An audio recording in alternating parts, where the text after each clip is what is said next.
Understanding the Bible Radio, Ron Saxon here, back with Samuel, 2 Samuel. This is part 3, going in, still continuing on diligent study. That's right, diligent study. Get it done. 2 Samuel, seeing exactly what's taking place between the Lord and David. Listen, yeah. David has already done the deed, the sin. Saw the details on that last part of the study. Check it out when you got time. It's all on demand. On demand study. Live. Recorded live. All mistakes are there. I mean, hey, nobody's perfect anyway. Going through, seeing what happens with the Lord God and his people, the 12 tribes, at that time before he came to the Gentiles. You got to understand the covenants, Christ's everlasting covenant. So get ready. We're getting ready to go back in. This is in-depth study of the Christ, the propitiation, the begotten Son, the Law, the Judge, the ruler, the standard, the truth, the Messiah, Yeshua HaMashiach, the one, the true Jesus Christ. Here on Understanding the Bible Radio, On-Screen Study, Facebook Live, YouTube Live, On-Screen, undeniable facts of Scripture. Understanding the Bible Radio, Ron Saxon here. I want to thank you guys for joining. Say hello in the chat. I want to say hello to you. Say hello to me. If you got any comments in regards to the studies, okay? You can post it up in the chat. It will be nice to see you, nice to talk with you about what we're studying on, okay? Good deal. If you got a topic you want me to do also study up on, hey, post it up. I'm looking for you. Let's get to 13. We're going through, see what we have. Okay. What happens next? Okay. He's had it. He's done it. He's got the curses going to be. He's got a curse that's going to go all the way through his lineage, all the way through his child, his generations or whatever. He's going to, God said, because he was angry with him, upset with him on what he did. So he's going to have some problems. Going to have some problems. He already got a sex problem, so he's going to have some added to that by way of the Lord. So here it comes. And it came to pass after this that Absalom, the son of David, had a fair sister, meaning she was fine, she looked good, whose name was Tamar. And Amnon, the son of David, loved her. Let's take a look at loved. Strong's H 157, Ahav, and the form just below that, Ahav. That's where we are. Good deal. You hear the Hebrew there. This is from the Brown Drivers Briggs, the Hebrew lexicon, right there. Got it? You can order your hardback today. Don't forget to do that. Okay, so you can have it on hand, just in case the internet goes down or something crazy happens. And it came to pass after this that Absalom, the son of David, had a fair sister whose name was Tamar, and Amnon, the son of David, loved. That's where we are, okay? So let's see what it says. Human love. Sorry about the music in the background, somebody outside. Human love to human object, absolute, opposed to hate, okay? All right, so let's see here. Here's some information compared of David's loving Amnon, never to parent, but mother-in-law. Okay, that's Ruth 4:15. Of man's love to woman, wife. Okay, and then there's more up under there. There's more. All of these are there talking about that type of love, which is where we are here. Now, it's where of carnal desire. All of these are Samuel. All of these are 2 Samuel right here. Boom, 13. Okay, all the verses. Where of carnal desire, carnally. He loved her. I don't think there's any more. Let's see. That's going to reference this actual verse in the lexicon. No. Okay, so we go back to it right there. And Amnon was so vexed with her. What is this? Vexed with his sister. Strong's H3334. Yatser. Yet sad with her. He was so yet sad with her. Listen to me trying to be Hebrew. Listen to this. All right, so let's see here. Is it got my 8? No, I didn't show it, but I don't believe. Nope. No 2 Samuel. Oh, it's 13. It is 13. I'm thinking about 2 Samuel 8. Why? I have no idea. Maybe it's something I need to look into there. All right, and it was narrow for him. He was in straits, distress. Okay? So, he was in straits, distress about it. Worrying. That's a vexation. Worried, depressed. Okay? You're vexed. Okay? That he fell sick for his sister Tamar, for she was a virgin. No man had touched her yet. And Amnon thought it hard for him to do anything to her, because he respected that. He didn't want to do anything. But Amnon had a friend whose name was Jonadab, the son of Shemiah, David's brother. And Jonadab was a very subtle man, softly, subtle. And he said unto him, let's see what this subtle means first. Hold on. Let me see what this means, because I want to know. Strong's H2450. Chacham. Back to the Brown Drivers Briggs lexicon. Okay. 2 Samuel 13 is what we're looking for. I got to show all. Got to hit the thing again. Boom.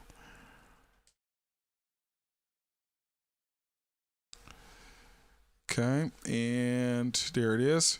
He was very shrewd, crafty, cunning, like the serpent of the field. Very subtle. Subtle, yeah. That's what most of these false ministers and false saved believers are also. Very subtle and cunning, crafty with their words and their deception, okay?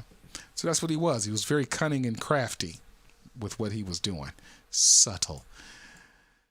See how the King James English does subtle now? All right. And he said unto him, why art thou, being the king's son, lean from day to day? Wilt thou not tell me? And Amnon said unto him, I love Tamar, my brother Absalom's sister. And Jonadab said unto him, lay thee down on thy bed, and make thyself sick. And when thy father cometh to see thee, say unto him, I pray thee, let my sister Tamar come, and give me meat, and dress the meat in my sight, that I may see it, and eat it at her hand. And Amnon lay down, and made himself sick, played sick, I would say.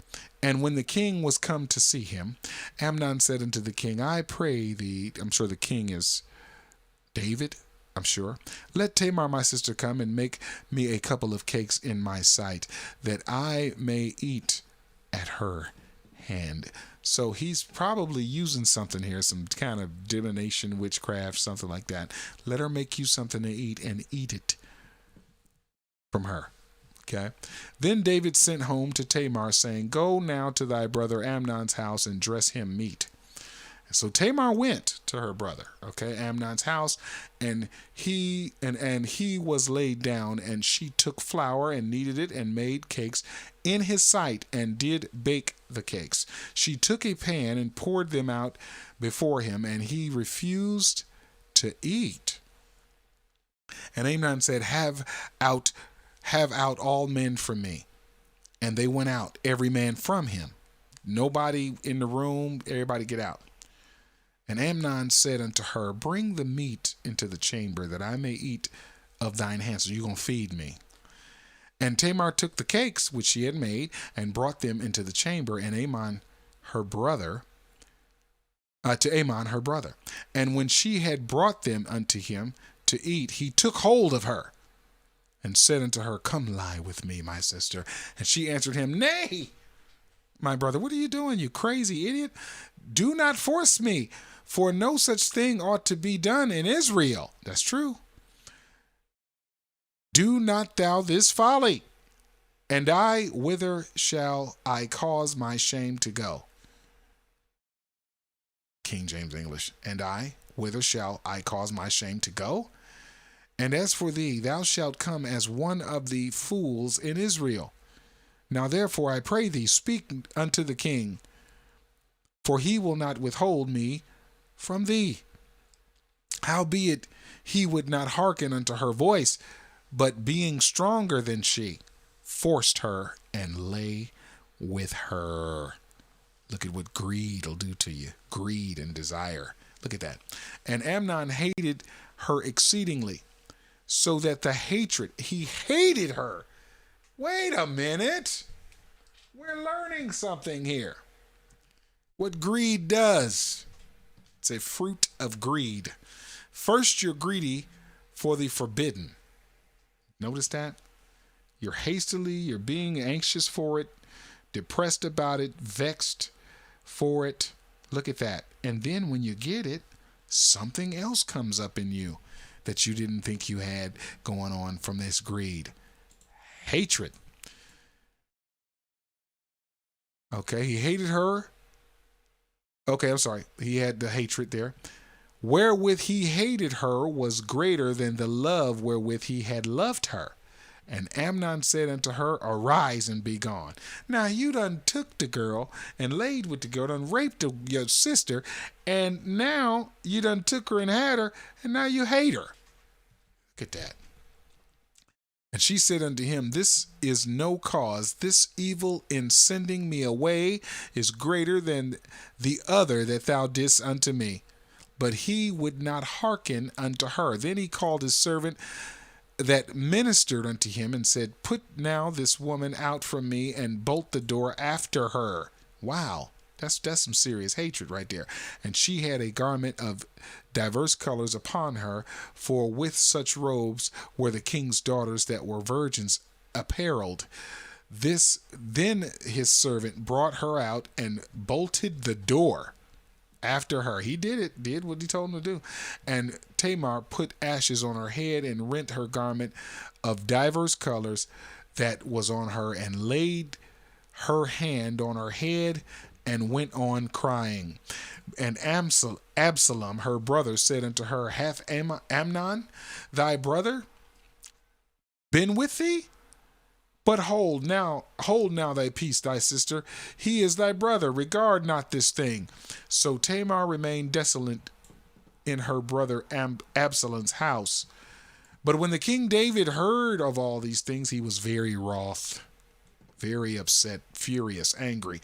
And Absalom spake unto his brother Amnon neither good nor bad, for Absalom hated Amnon, because he had forced his sister Tamar, but he didn't show it. He just didn't say either good or bad, didn't say nothing. And it came to pass after 2 full years, he can always come back to haunt you. You just got to be careful of the decisions that you make, because it can always come back to haunt you. 2 years later, that Absalom had sheep shears in Baal-hazor, which is beside Ephraim, and Absalom invited all the king's sons. All the king's sons. So I got some technical stuff here. Okay, good deal. And Absalom came to the king and said, Behold, thy servant hath sheep shears. Let the king, I beseech thee, and his servants go with thy servant. And the king said unto Absalom, Nay, my son, let us not all now go, lest we be chargeable unto thee. And he pressed him, howbeit he would not go, but blessed him. Then said Absalom, If not, I pray thee, let my brother Amnon go with us. And the king said unto him, Why should he go with thee? And Absalom pressed him that he let Amnon and all the king's sons go with him. Now Absalom had commanded his servants, saying, Mark ye now when Amnon's heart is merry with wine. And when I say unto you, smite Amnon, then kill him, fear not, have not I commanded you? Be courteous and be valiant. And the servants of Absalom did unto Amnon as Absalom had commanded. Then all the king's sons arose, and every man got him up upon his mule and fled. And it came to pass, while they were in the way, that tidings came to David, saying, Absalom hath slain all the king's sons, and there is not one of them left. Then the king arose and tare his garments and lay on the earth, and all his servants stood by with their clothes rent. And Jonadab, the son of Shemiah, David's brother, answered and said, Let not my lord suppose that they have slain all the young men, the king's sons, and for Amnon only is dead. For by the appointment of Absalom, this hath been determined from the day that he forced his sister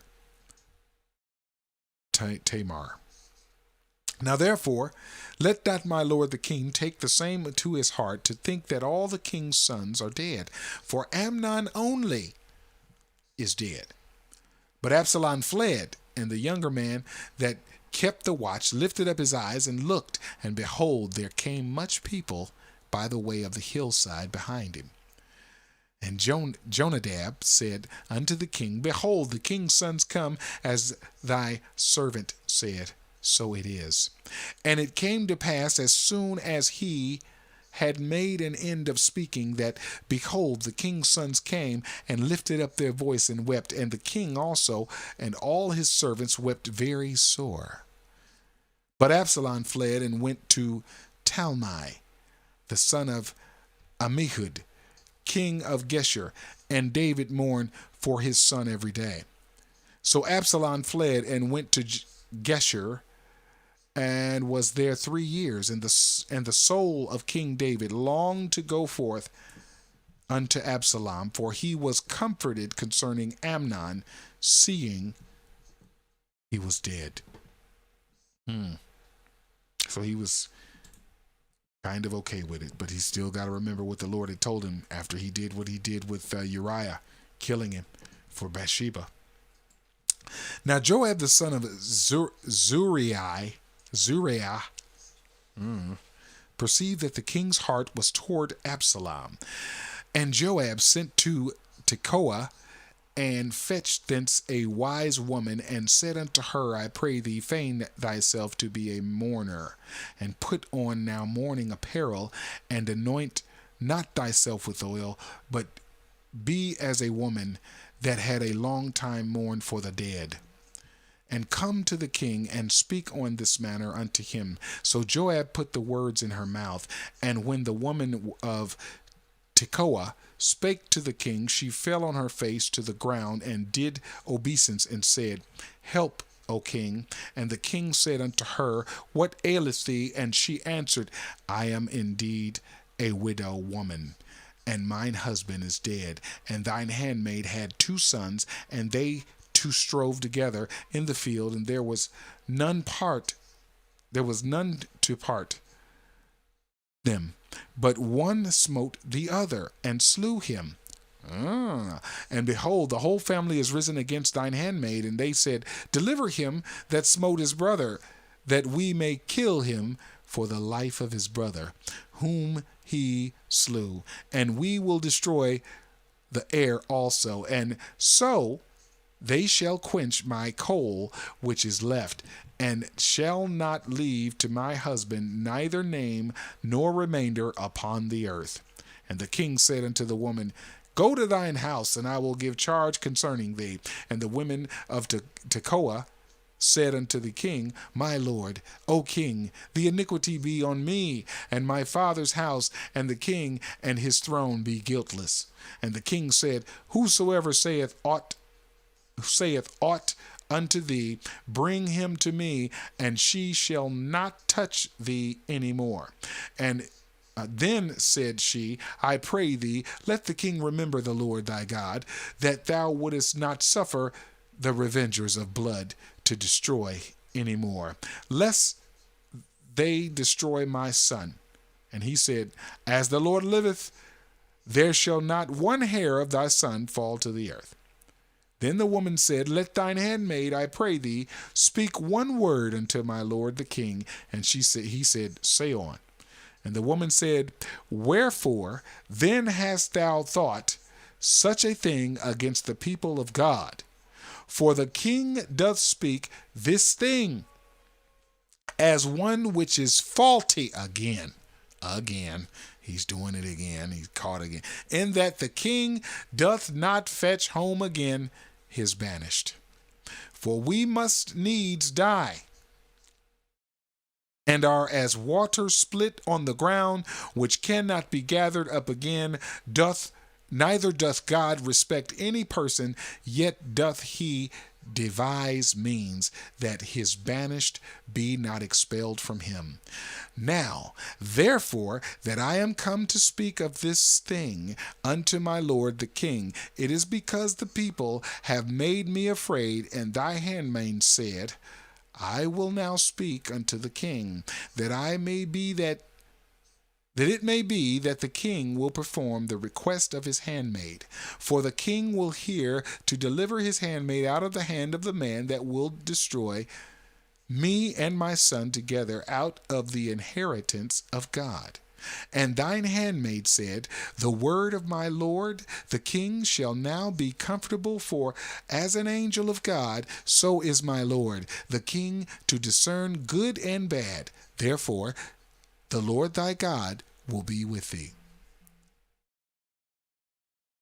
Then the king answered and said unto the woman, Hide not from me, I pray thee, the thing that I shall ask thee. And the woman said, Let my lord the king now speak. And the king said, Is not the hand of Joab with thee in all this? Joab is his boy, and that's his right hand man. And the woman answered and said, As thy soul liveth, my lord the king, none can turn to the right hand or to the left from aught that my lord the king hath spoken. For thy servant Joab, he bade me, and he put all these words in the mouth of thine handmaid. To fetch about this from this form of speech hath thy servant Joab done this thing. And my Lord is wise, according to the wisdom of an angel of God, to know all things that are in the earth. And the king said unto Joab, Behold, now I have done this thing. Go therefore, bring the young man Absalom again. And Joab fell to the ground on his face, and bowed himself, and thanked the king. And Joab said, Today thy servant knoweth that I have found grace in thy sight, my lord, O king, in that the king hath fulfilled the request of his servant. So Joab arose and went to Geshur, and brought Absalom to Jerusalem. And the king said, Let him turn to his own house, and let him not see my face. So Absalom returned to his own house, and saw not the king's face. But in all Israel there was none to be so much praised as Absalom for his beauty. From the sole of his foot even to the crown of his head, there was no blemish in him.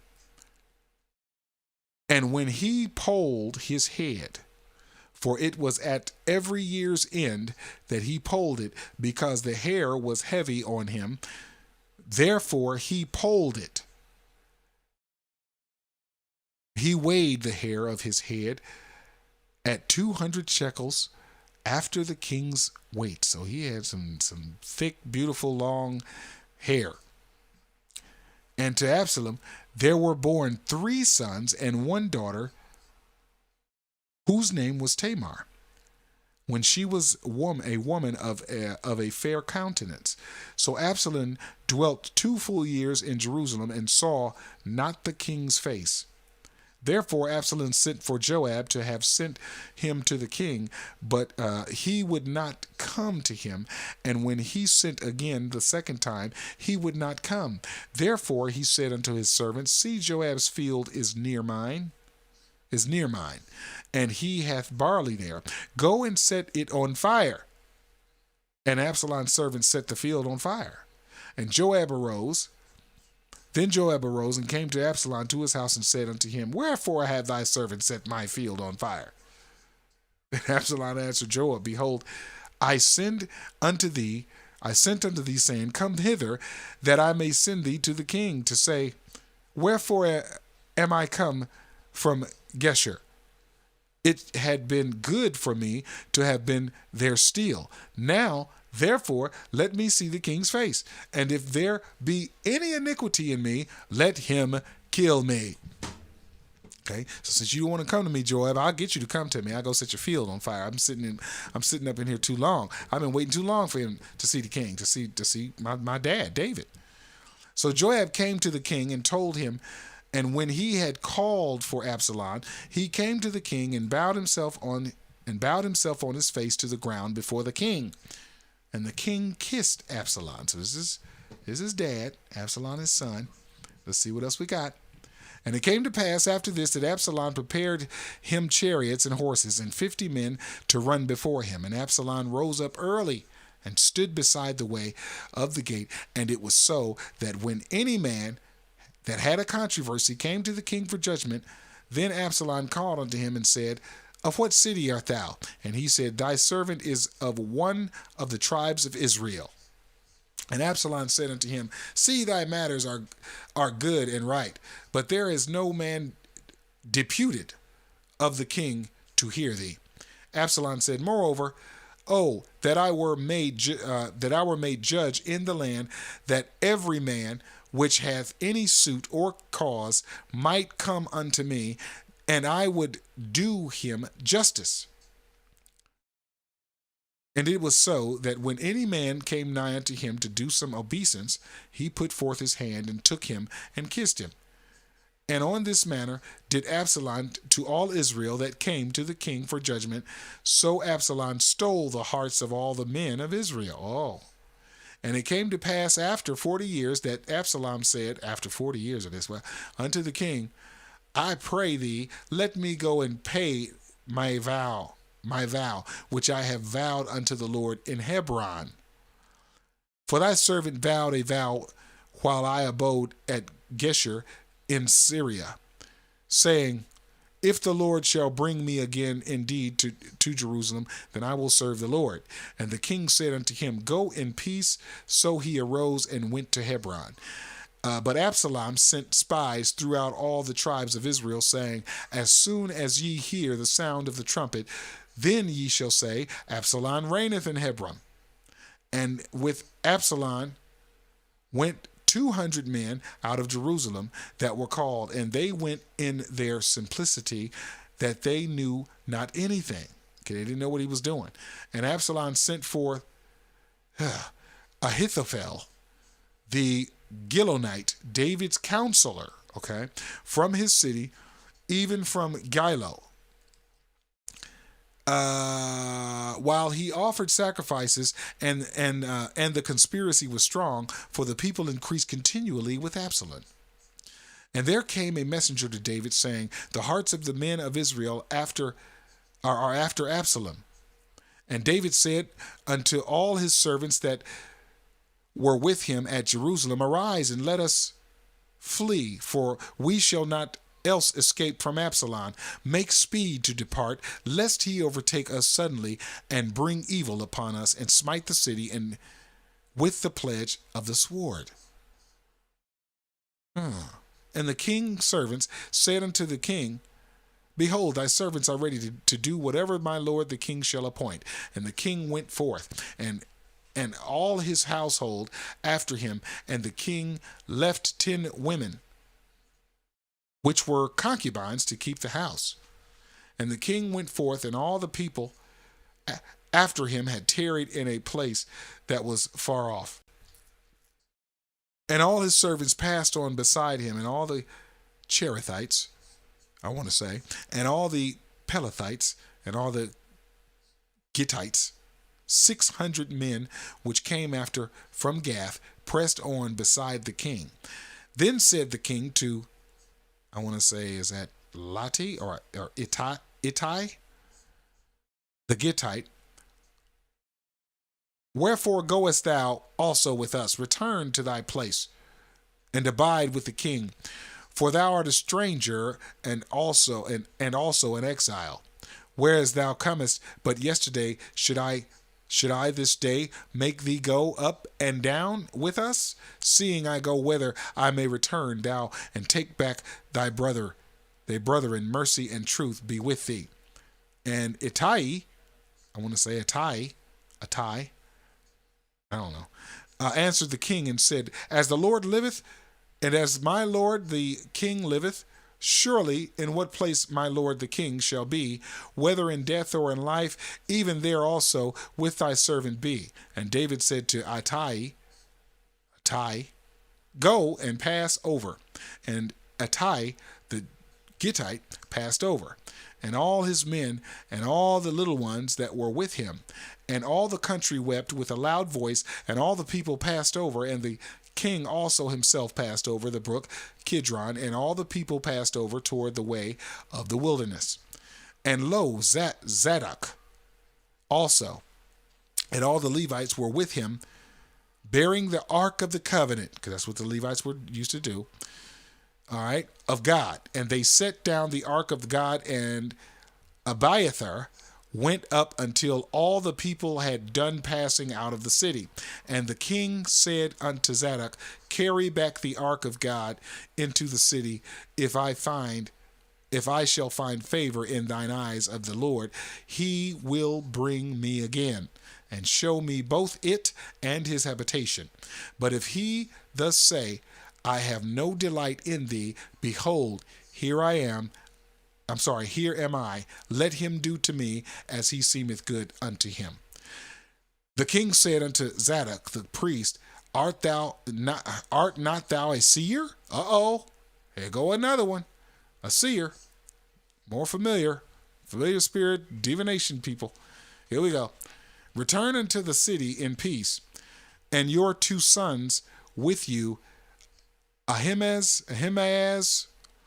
thy son, and Jonathan the son of Abiathar. See, I will tarry in the plain of the wilderness until there come word from you to certify me. Zadok therefore and Abiathar carried the ark of God again to Jerusalem, and they tarried there. And David went up by the ascent of Mount Olivet, and wept as he went up. And he had his head covered, and he went barefoot. And all the people that was with him covered every man his head, and they went up weeping as they went up. And one told David, saying, Ahithophel is among the conspirators with Absalom. And David said, O Lord, I pray thee, turn the counsel of Ahithophel into foolishness. He's praying to the Lord to do this. And it came to pass that when David was come to the top of the mount where he worshipped God, behold, Hushai, the Archite, came to meet him with his coat rent and earth upon his head. Unto whom David said, if thou passest on with me, then thou shalt be a burden unto me. But if thou return to the city and say unto Absalom, I will be thy servant, O king, as I have been thy father's servant hitherto, so will I also be thy servant. Then mayest thou for me defeat the counsel of Ahithophel. And hast thou not there with thee Zadok and Abiathar the priest? Therefore it shall be that what thing soever thou shalt hear out of the king's house, thou shalt tell it to Zadok and Abiathar the priest. Behold, they have there with them 2 sons, Ahimaaz and Zadok's son, and Jonathan Abiathar's son. Abiathar's son. And by them ye shall send unto me everything that ye can hear. Tell me what you got, what's going on. In other words, just go to spy for me. So Hushai, David's friend, came into the city, and Absalom came into Jerusalem. 16. No. We got to stop. We're coming back in 10 minutes for 16, starting out at 16. Okay, that's what we got to do. Got to go there, got to do that. Because we've just been just about an hour. Am I right? Let's see. No, we only been 30 minutes. Okay, let's go. We're still going. I thought we had been an hour already. Okay, good deal. 16. Let's go. There you go. All right. And when David was a little past the top of the hill, behold, Ziba, the servant of Mephibosheth, met him with a couple of asses saddled, and upon 200 loaves of bread, and 100 bunches of raisins, and 100 of summer fruits, and a bottle of wine. And the king said unto Zibiah, what meanest thou by these? And Zibiah said, the asses be for the king's household to ride on, and the bread and summer fruit for the young men to eat, and the wine that such as be faint in the wilderness may drink. And the king said, where is thy master's son? And Zibiah said unto the king, behold, he abideth at Jerusalem. For he said, today shall the house of Israel restore me the kingdom of my father. Then said the king to Zibiah, behold, thine are all that pertained unto Mephibosheth. And Zibiah said, I humbly beseech thee that I may find grace in thy sight, my lord, O king. And when King David came to Bahurim, behold, thence came out a man of the family of the house of Saul, whose name was Shimei, one of the two, the son of Gera. He came forth and cursed still as he came. Wow. And he cast stones at David, and at all the servants of King David, and all the people, and all the mighty men were on his right hand and on his left. And thus said Shimei, when he cursed, come out, thou bloody man, and thou man of Belial. Take that. The Lord hath returned upon thee all the blood of thy house of Saul, in whose stead thou hast reigned. And the Lord hath delivered the kingdom into the hand of Absalom thy son. And behold, thou art taken in thy mischief, because thou art a bloody man. Then said Abishai, the son of Zeruiah, I'm going to go with, unto the king, why should this dead dog curse my lord the king? Let me go over, I pray thee, and take off his head. And the king said, what have I to do with you, ye sons of Zeruiah? So let him curse, because the Lord hath said unto him, curse David. So shall then say, wherefore hast thou done so? And David said to Abishai and to all his servants, behold, my son, which came forth of my bowels, seeketh my life. How much more now may this Benjamite do it? Let him alone, and let him curse, for the Lord hath bidden him. It may be that the Lord will look upon mine affliction, and that the Lord will requite me good for his cursing this day. And as David and his men went by the way, Shimei went along on the hillside over against him, and cursed as he went, and threw stones at him, and cast dust. And the king and all the people that were with him came weary, and refreshed themselves there. And Absalom and all the people, the men of Israel, came to Jerusalem, and Ahithophel with him. And it came to pass, when Hushai, the Archite, David's friend, was come unto Absalom, that Hushai said unto Absalom, God save the king. God save the king. And Absalom said unto Hushai, is this thy kindness to friend? Why wentest thou not with thy friend? And Hushai said unto Absalom, nay, but whom the Lord and this people and all the men of Israel chose, his will be, and with him will I abide. And again, whom shall I serve? Should I not serve in the presence of his son? As I have served in thy father's presence, so will I be in thy presence. Then said Absalom to Ahithophel, give counsel among you, what shall we do?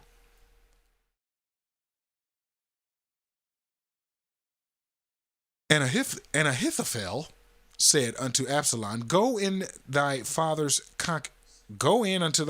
concubine. What? Concubines, which he hath left to keep the house, and all Israel shall hear that thou art abhorred of thy father. Then shall the hands of all that are with thee be strong. So they spread Absalom a tent upon the top of the house, and Absalom went in unto his father's concubines in the sight of all Israel. Didn't the Lord say that? That's what the Lord told him was going to happen.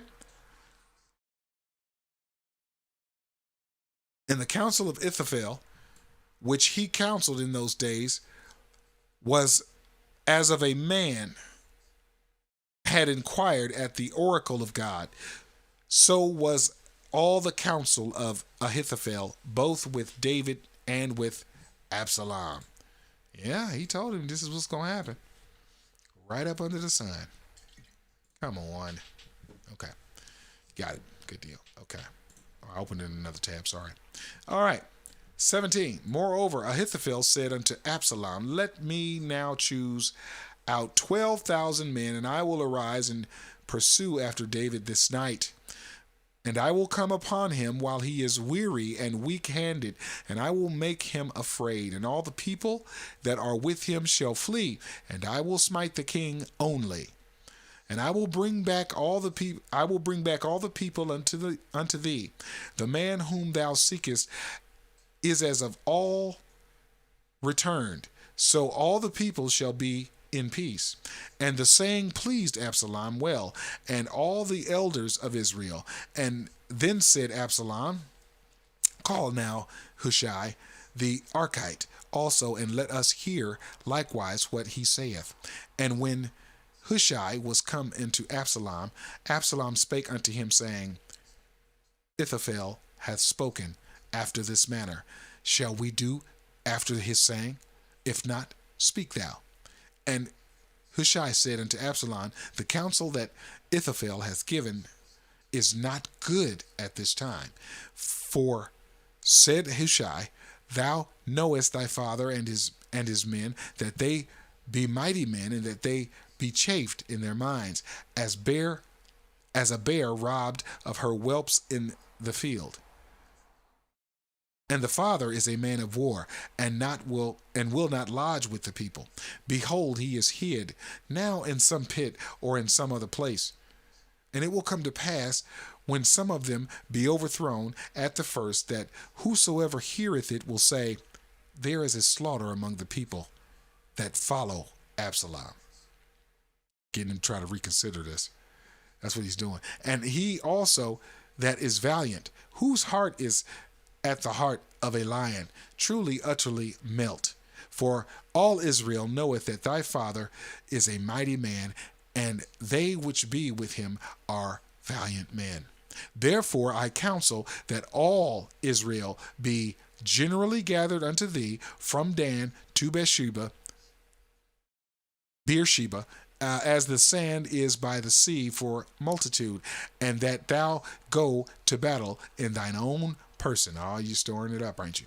And so so shall we come upon him in some place where he shall be found, and we will light upon him as the dew falleth on the ground. I guess that's where we get to turn. I'm going to light you up. But anyway, and of him and all the men that were with him, there shall not be left so much as one. Moreover, he be gotten into a city. No, moreover, if he be gotten into a city, then shall all Israel bring ropes into that city, and we shall draw it into the river until there be not one small stone found there. And Absalom and all the men of Israel said, the counsel of Hushai the Archite is better than the counsel of Ahithophel. For the Lord hath appointed to defeat the good counsel of Ahithophel, to the intent that the Lord might bring evil upon Absalom. Then said Hushai unto Zadok and Abiathar, the priest, thus did Ahithophel counsel Absalom and the elders of Israel, and thus have I counseled. Now therefore send quickly and tell David, saying, lodge not this night in the plains over the wilderness, but speedily pass over, lest the king be swallowed up, and all the people that are with him. Now Jonathan and Ahimaaz stayed by Enrogel, for they might not be seen to come into the city, and a wench went and told them, and they went and told King David. Nevertheless, a lad saw them and told Absalom, and they went both of them away quickly and came to a man's house in Bahurim, which had a well in his court, whither they went down. And the woman took and spread a covering over the well's mouth, and spread ground corn thereon, and the thing was not known. Why is she doing that? And Absalom's servants came to the woman to the house. They said, where is Ahimaaz and Jonathan? And the woman said unto them, they be gone over the brook of water. And when they had sought and could not find them, they returned to Jerusalem. And it came to pass, after they had departed, that they came up out of the well, and went and told King David, and said unto David, arise, and pass quickly over the water, for thus hath Ahithophel counseled against you. Then David arose, and all the people that were with him, they passed over Jordan by the morning light. There lacked not one of them that was not gone over Jordan.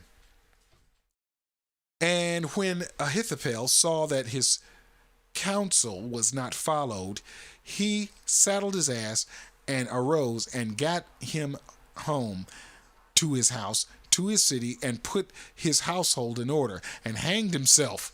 Wow. And died, and was buried in the sepulchre of his father. Wow. All right. And then David came to Mahanaim, and Absalom passed over Jordan, and he and all men of Israel with him. And Absalom made Amasa captain of the host instead of Joab, which Amasa was a man's son whose name was Ithra, an Israelite, and went in to Abigail, the daughter of Nahash, sister to Zuriah,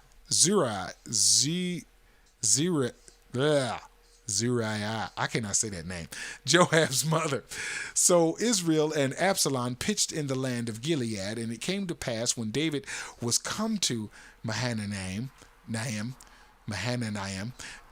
Shobi, the son of Nahash of Rabbah, and the children of Ammon, and Machir, the son of Amiel, and of Lobar, the son of Amiel of Lobar, and Barzillai, the Gileadite of Rogelim,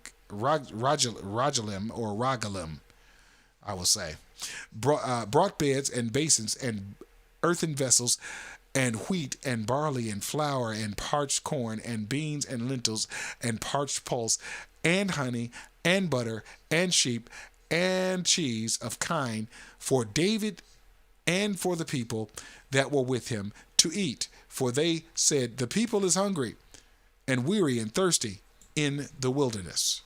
Good deal, good deal. That's 17. This is crazy. This took him, just went and killed himself. He said there's going to be problems. He said, son, you're going to have problems. You're going to have problems. Well, I'm going to give it 10 minutes. We're coming back with 18. And hopefully you guys, you'll stick around. You'll stick around. If not, it'll be here. You can come back and check it out later if you don't forget all the stuff you got to remember to do in this world. It's craziness.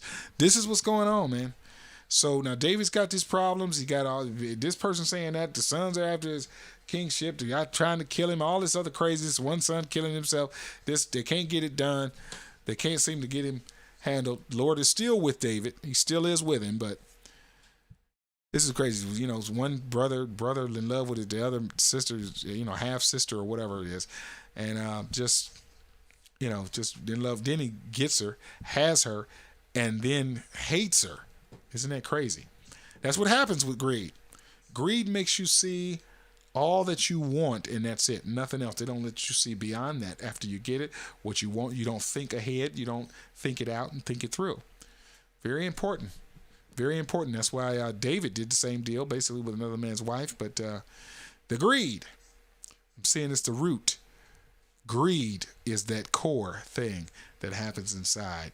It's got to be restrained. And the only way you can get that is the Holy Spirit restraining you from corrupt desires, greedful desires. Man, God, I thank you for that provision, providing it by your Spirit to be in us. I'm going to see you in about 10 minutes. Please allow us to extend our deepest thanks, our humblest appreciation, our greatest gratitude for your fellowship here with us, sharing the letter of the gospel, the ancient definitions of Scripture. This is Understanding the Bible.